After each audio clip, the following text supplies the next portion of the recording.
Salut Mathilde. Salut.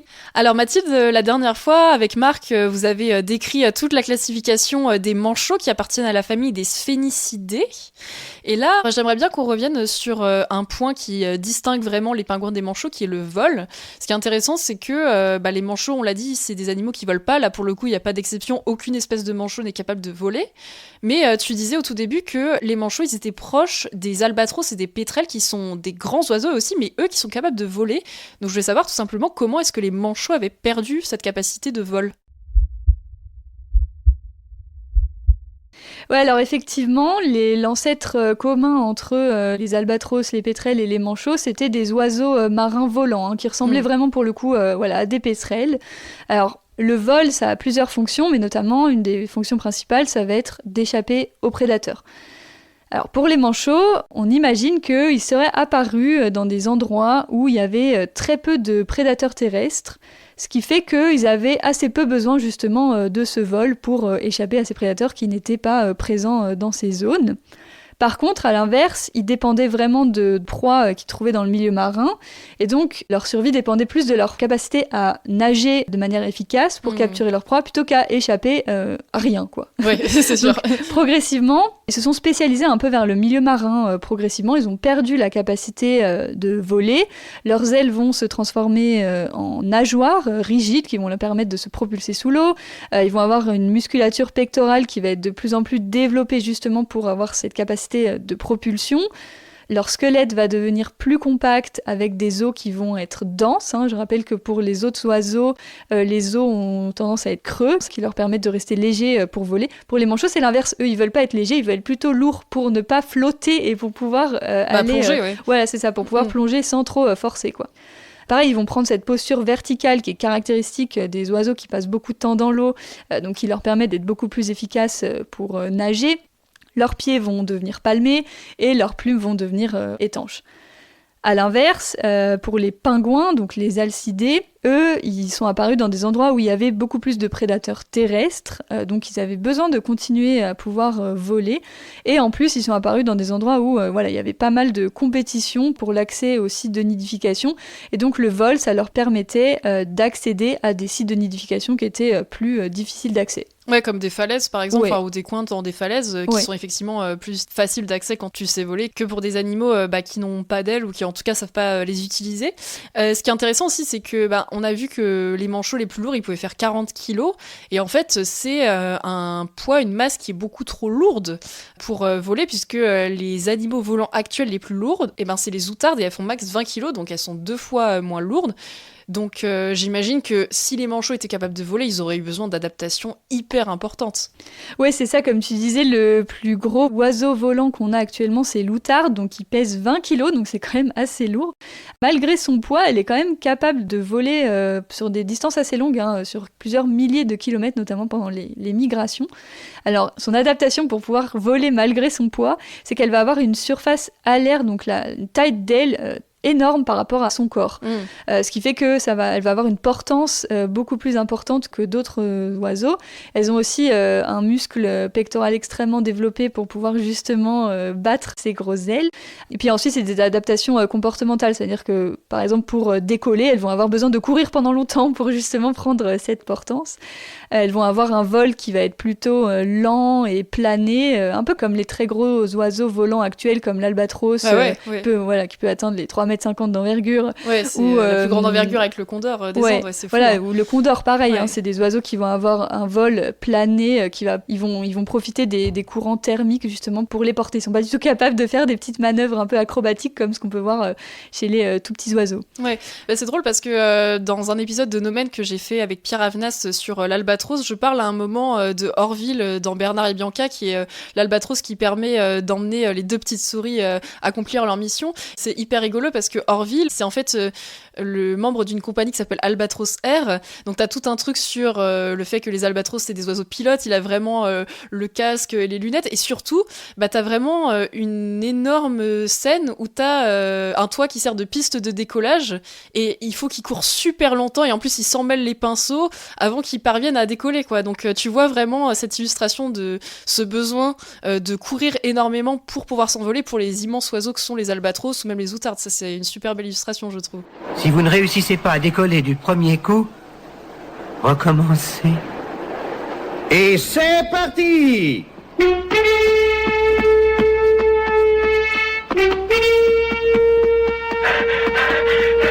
Je persiste à dire qu'on aurait dû prendre le train.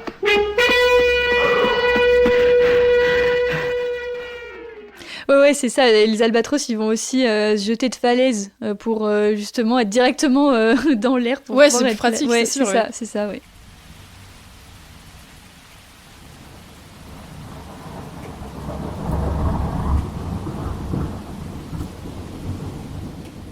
Alors je disais que 40 kilos c'était peut-être un poids un peu trop important pour pouvoir voler, mais en fait, durant l'ère des dinosaures, on avait des vertébrés volants qui pouvaient peser jusqu'à 200 kilos. C'est les fameux ptérosaures dans lesquels on retrouve le ptéranodon, le ptérodactyle qu'on connaît bien, surtout si on a vu Jurassic Park par exemple. Et un des plus lourds représentants, si ce n'est même le plus lourd, c'était Quetzalcoatlus, qui est nommé d'ailleurs en l'honneur de la divinité aztèque Quetzalcoatl, le serpent à plumes. Et lui justement, il pouvait faire 200 kilos, c'est impressionnant quand même. Ouais, c'est hyper impressionnant. Il avait une envergure qui pouvait dépasser les 10 mètres. Ses ailes étaient constituées d'une membrane de peau très très légère. Il avait des os creux ultra légers qui lui permettaient justement de pouvoir voler. Et ensuite, donc ça c'est au niveau des dinosaures, on a ensuite des oiseaux préhistoriques qui étaient de très très grande taille, notamment un qui s'appelait Pelagornis sandersi, qui était le plus gros oiseau volant découvert, qui pouvait peser jusqu'à 40 kilos, justement, donc le poids, un poids similaire au poids des plus gros manchots. Il avait une envergure de plus de 7 mètres, et donc lui, il profitait beaucoup des courants aériens, justement, vraiment comme les albatros, et pour décoller, il sautait des falaises, vraiment, voilà, encore une fois, comme les albatros donc actuels. C'est pas un vol spontané qu'on peut voir, par exemple, chez les petits passereaux, c'est vraiment quelque chose où t'as besoin de sorte de tremplin, quoi. C'est assez impressionnant. Ça. Et puis, une envergure de 7 mètres, enfin, c'est 2 fois plus grand que les oiseaux actuels les plus avec la plus grande envergure, et donc imaginez un manchot empereur avec une envergure de 7 mètres pour qu'il puisse voler, c'est assez impressionnant aussi. Okay. On voit vraiment que les manchots ils ont complètement perdu cette capacité de voler et maintenant ils sont vraiment taillés pour le milieu marin, quoi.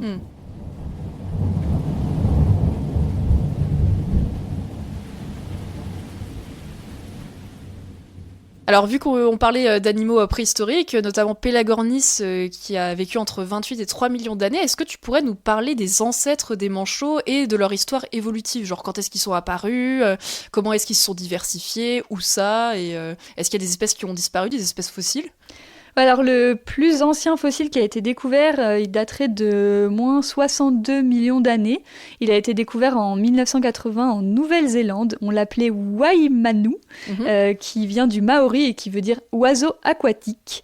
En gros, c'était un oiseau incapable de voler, qui ressemblait un peu à un oiseau marin classique avec un corps un peu élancé. Donc ça, ce serait le premier ancêtre du manchot. Ensuite, entre 30 et 40 millions d'années, on a eu une explosion de la diversité au niveau des manchots, avec plus de 30 espèces fossiles décrites, notamment au niveau de la Nouvelle-Zélande, au Chili, au Pérou, en Antarctique et en Australie.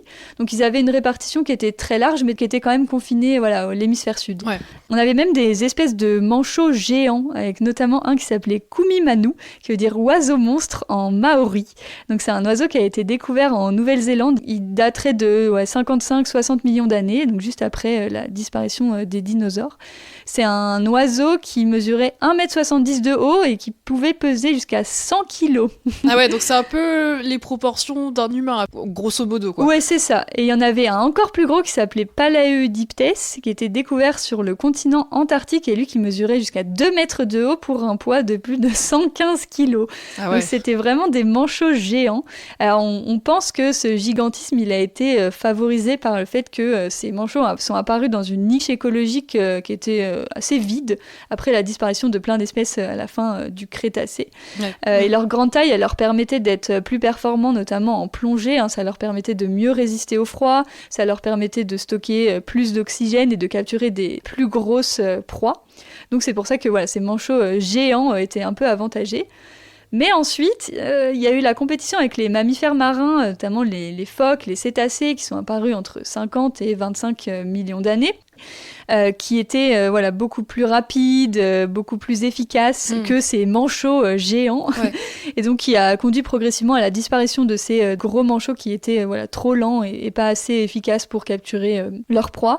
Donc progressivement, ça a favorisé des espèces qui sont plus petites et qui sont plus opportunistes et qui arrivaient justement à se glisser entre ces cétacés qui mangeaient un peu tout. Et donc les genres de manchots actuels auraient divergé il y a à peu près 15 millions d'années. C'est hyper intéressant parce que les mammifères, ils sont apparus il y a environ 200 millions d'années, en pleine période des dinosaures.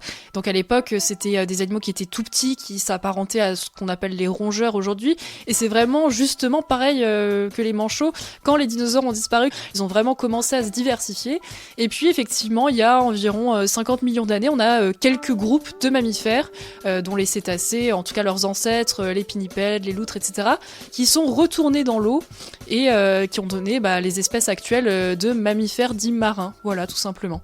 Voilà ce qu'on pouvait dire dans cet épisode. Mathilde, je te retrouve très vite pour parler d'un nouvel aspect de la vie des manchots. D'ici là, prends soin de toi. Salut! Salut!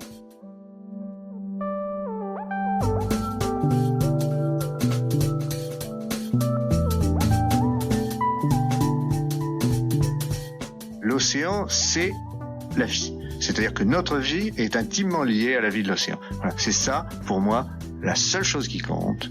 Tout le reste est secondaire, tirer du pétrole, des trucs. Pourquoi faire? Pour augmenter de 5% la production? Rigolade!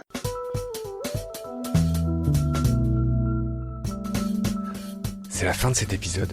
Merci de nous avoir prêté tes oreilles. Tous les liens utiles et notre email de contact pour des stages, des formations, des animations ou des conférences sont indiqués dans la notice de cet épisode. Grand merci pour ton soutien. À bientôt. Et d'ici là, prends soin de toi et de ce qu'il y a autour de nous.